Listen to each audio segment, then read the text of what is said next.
What large company was shut down because of one bad decision? Radio Shack trying to compete with Best Buy in bigger ticket consumer electronics, rather than sticking to what they did best. I worked there in the early to mid 2000s, and you could feel the downfall as it was happening. They're demanding my home address and phone number to sell me some AA batteries played a role, as well. As in seriously, would not let me make the purchase otherwise. I left $2 on the counter, and walked out with my batteries, told them to call the effing cops. Oh, I'll never forget that exchange between my dad and the cashier. You're serious? You aren't going to sell me it? Okay, I'm George Washington, 1600, Pennsylvania Avenue. Sears refused to expand into e-commerce, despite them fully having the capacity to do so, in the early 2000s. Same could also be said of Blockbuster, and their refusal to embrace streaming video. The Sears mail-order catalog used to be serious shit. You could get so many things. Even prefab housing. How they dropped that ball, I will never understand. Sears truly was Amazon before Amazon. If you couldn't buy it from the Sears catalog, good chance that it didn't exist. Yeah, Amazon CEO used Sears as an example of what would happen to Amazon if they didn't keep innovating. Schlitz Beer once tried to increase their bottom line by using cheaper ingredients. Result, poorer quality, including a slimy mucus at the bottom of the bottles, which in turn caused sales to drop hard. They reversed back to the old ingredients, but the customer base never trusted them again, and Schlitz died off. Not shut down, but Tumblr taking porn off their site wasn't a sound business move.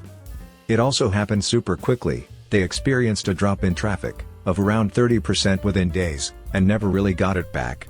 The value went from $1 billion when Yahoo bought it in 2013, to just $3 million in 2019. Yahoo is just the master of being completely tone deaf, and removing the biggest selling points of their acquisitions. How they've survived, while making every wrong move, for the last 2 decades, I don't know. Blitz USA Incorporated, they made gas cans, car ramps, that sort of thing. They refused to add a simple screen to their gas cans that would prevent flashover, even after multiple lawsuits. Even after not being able to use their own fuel containers on their own production floors due to OSHA regulations. Now they don't exist. It's almost a case of corporate S. The very first website cited to me when I searched Blitz USA was a page from the law group party to the lawsuits. It reads, "Here are the facts: more than 75 people were horribly burned by Blitz gas cans, and many burned to death, all because the company failed to install a simple flame arrestor that would have cost less than $1. Other manufacturers use it. Blitz USA did not, because Walmart squeezed its margins. Blitz USA wanted to produce a cheaper product, even if it was dangerous." RIM thought iPhone were no threat to the more business-oriented BlackBerry. BlackBerry also failed to cater to their unexpected secondary market, teenage girls. There was a time, roughly 2007 to 2010, when the BlackBerry was the must-have phone, thanks to its messaging system, which was free, as long as you had some call credit. This meant that you could text your friends all day long for free, at a time when texts cost real money per text sent. They could have conquered the world if they'd made teen-friendly hardware. What's funny is that today my work-issued iPhone runs an app made by BlackBerry to access secure sites and email. So, BlackBerry apparently still maintains some foothold in mobile business applications. BlackBerry had killer phones, but never adapted to smartphone era. Messaging apps did a lot to help kill them. Their killer feature in the consumer space was BlackBerry Messenger, an instant messaging service that used data and operated on any BlackBerry. If they'd gone cross-platform earlier and got ahead of WhatsApp and Facebook, they'd have had a good chance of holding the market position in that area at least. One of their things was physical keyboard, which is exactly what modern smartphones don't have. The other main selling point was security, but I highly doubt that would have lasted long with modern smartphone standards. Samsung tried to do their own mobile OS, but they ditched that garbage for Android. BlackBerry would have been another Android manufacturer. At least LG and Samsung, and Sony, got hardware stuff going on for them. BlackBerry didn't have much. Circuit City, when they decided to fire 3,400 seasoned employees, and replace them with high school kids, who will work for less, thinking it was a smart business move. Yeah, nothing more frustrating than going into a store to spend four figures on a computer 20 years ago and have a kid that knows nothing trying to sell it to you. Replace computer with project, and you have Home Depot's current model. I experienced it firsthand when I was going to buy a TomTom GPS. I walked in and the employee was standing at the front. I said, "Where are your GPS devices?" Now look, this wasn't even a technical question. Just where something is. The girl looked at me with a foggy look, like I was speaking Mandarin. I said, "TomToms?" She said, "We have navigation capabilities on our cell phones." I said, "I don't want a cell phone. I want a GPS." She got pouty and said, she didn't know where they were. That's what happens when you don't value your seasoned employees, and think you can just replace them with high school kids, who know all about life. Vine. Vine was the TikTok of its day, and then Twitter bought it, and decided there was no profit in it. Bad timing in my opinion. At that time, mobile data was still very restricted. Today, everyone's got unlimited data, and can scroll through millions of video feeds. Eastman Kodak's decision to not get into digital come to mind. Which is nuts, because they invented the digital camera. That hits home, since I'm from Rochester, New York, and father was a Kodak loan for 30+ years. I remember him telling me, in the early 1980s, about digital photography, and they weren't going to pursue it. They doubled down on instant and disc film. We all know how that ended. By my understanding, they saw themselves as a chemical company, rather than a camera company, a chemical company that specialized in film and film processing chemicals, but a chemical company, nonetheless. They made cameras to sell people, film and film developing. They couldn't reimagine the company in the digital world. My grandpa was the vice president of Kodak back in the 60s and 70s. My dad was a computer engineer for Kodak. I grew up in a Kodak family. They pink-slipped/laid off my dad. The whole city, Rochester, declined, it felt like. Nowadays, Kodak is doing okay, people are using film more and more, and Kodak Park is really producing. I love Rochester and all of Western New York. I moved away a long time ago, looking for more opportunity elsewhere. I always wonder, if Kodak was more successful, my dad stayed employed there, maybe I'd still be living in Rochester. Who's know, just felt like sharing. P.S. It's wonderful to check out the Eastman House, they have great tours, and still show original film reels at the Dryden Theater. I saw a double feature of Labyrinth, 1986, Into the Dark Crystal, 1982, and I was stoned on acid. It was one of the best times I've ever had with my friends. The Ratner's jewelry shop chain, in the UK, because its chair, Gerald Ratner, chose to speak off the cuff at a major business speech in 1991. We also do cut glass sherry decanters, complete with 6 glasses, on a silver-plated tray, that your butler can serve you drinks on, all for £4.95. People say, how can you sell this for such a low price? I say, because it's total crap. The company's valuation collapsed, Ratner was forced out, and the high street shops, all closed. That actually wasn't off the cuff. He planned that line in his speech. It was followed up by, but we've sold 250,000 of them. He was taking a shot at snooty high-end jewelry shops. And he'd successfully done so in previous speeches. But this time, journalists were there, and they put those words in front of his customer base, and the customers didn't appreciate it. I have to think about Toys R Us. They outsourced their online store to Amazon, who turned into their competitor. Toys R Us is yet another case of PE raiders destroying a brand to make money. Toys R Us was bought by some unscrupulous a-holes who made it take on tons of debt, give the money to the a-holes, then close Toys R Us, so the debt went away.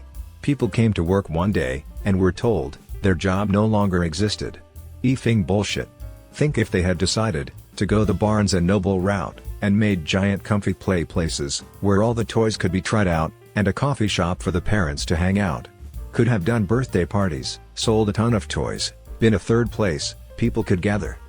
They were dead long before that.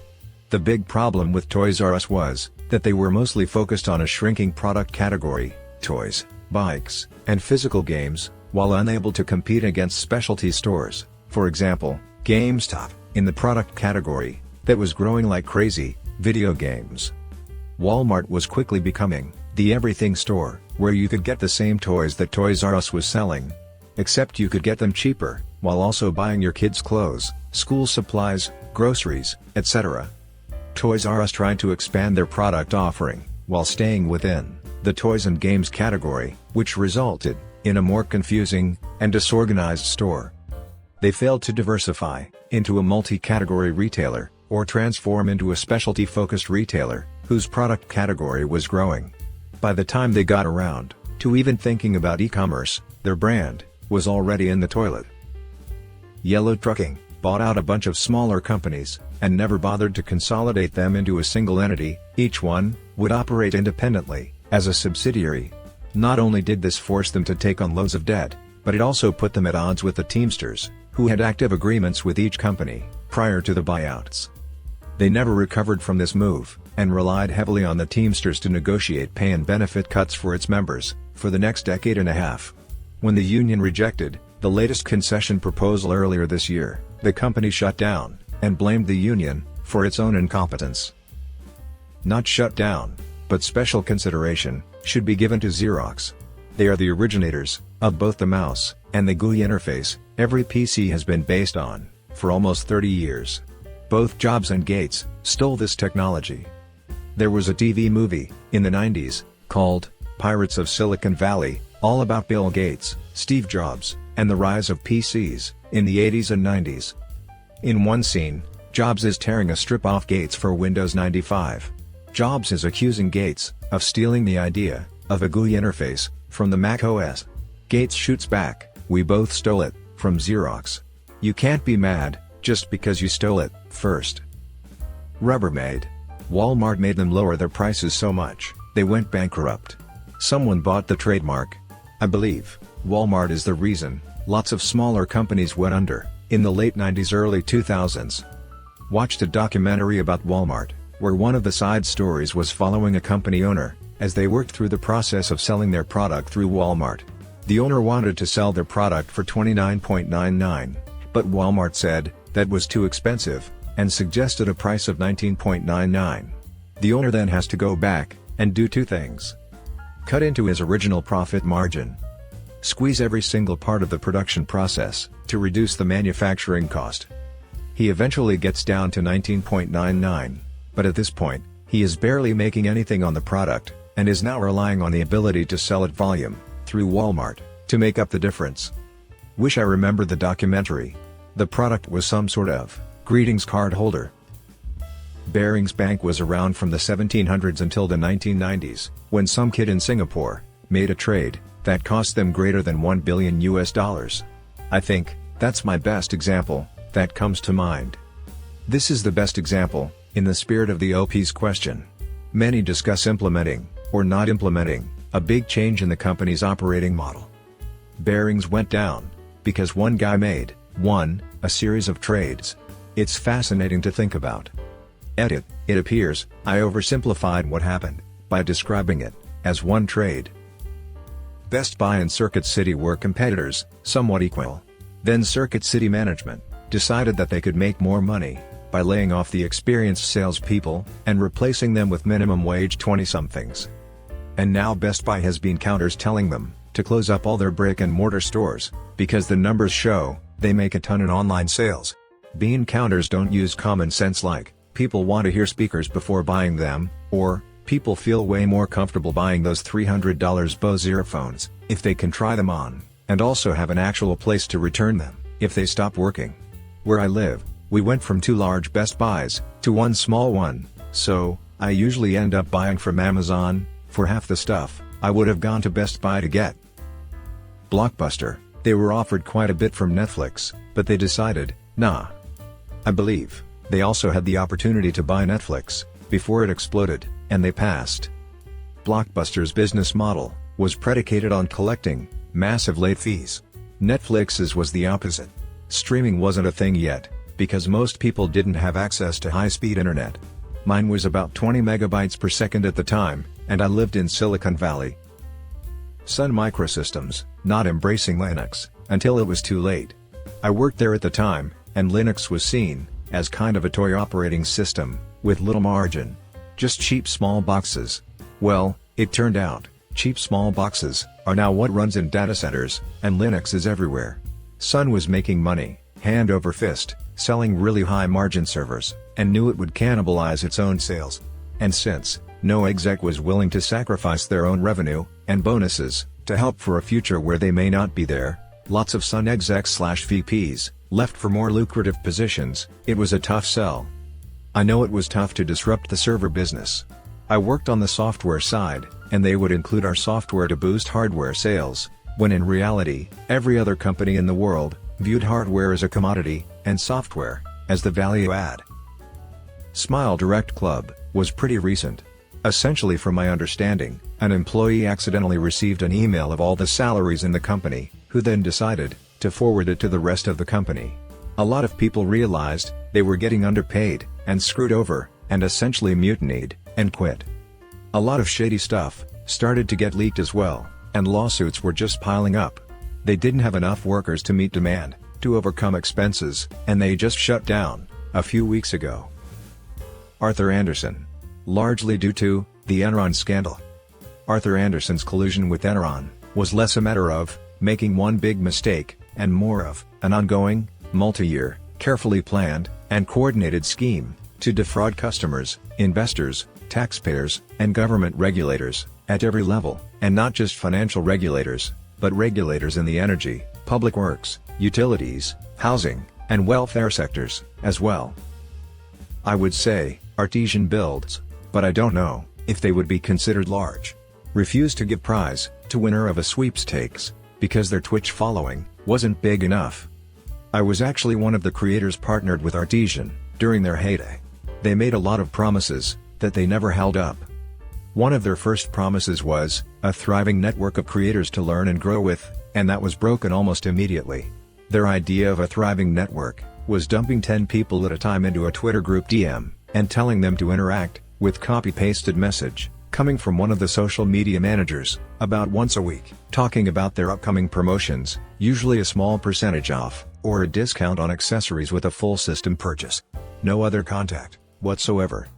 They also promised creators would have a big discount if they needed parts to upgrade their PCs. But you never got any of those discounts unless you built a full system, which I never needed. I asked them how much of a discount I could get on a GPU, as mine was dying around that time, and the social media manager tried to run a sales pitch on me, like I was a regular customer, even asking me if I was referred by anyone and had a coupon code. They were completely unaware that I was actually a partner with them. After I finally got a hold of someone who was in charge enough to give me a discount, they decided to only give me the standard discount, i.e., the same one a customer would get using my coupon code, because, and I quote, my sales numbers weren't high enough to qualify me for any sort of discount, and my social media following wasn't big enough for them to justify giving me one, as my reach wouldn't be high enough, despite that being one of the selling points for me joining the partner program in the first place. They were literally a business that did nothing but trick streamers and content creators into advertising for them, with only the absolute least amount of effort into fulfilling their promises. Effing GameStop ruined ThinkGeek. I love that website, and it was my spot where I found all the amazing Christmas presents. But no, stupid GameStop decided to buy it out from Hot Topic's nose, and then opened up brick-and-mortar stores and destroyed the brand. F you, GameStop. That's what happened to ThinkGeek. I used to love the site and bought from them occasionally.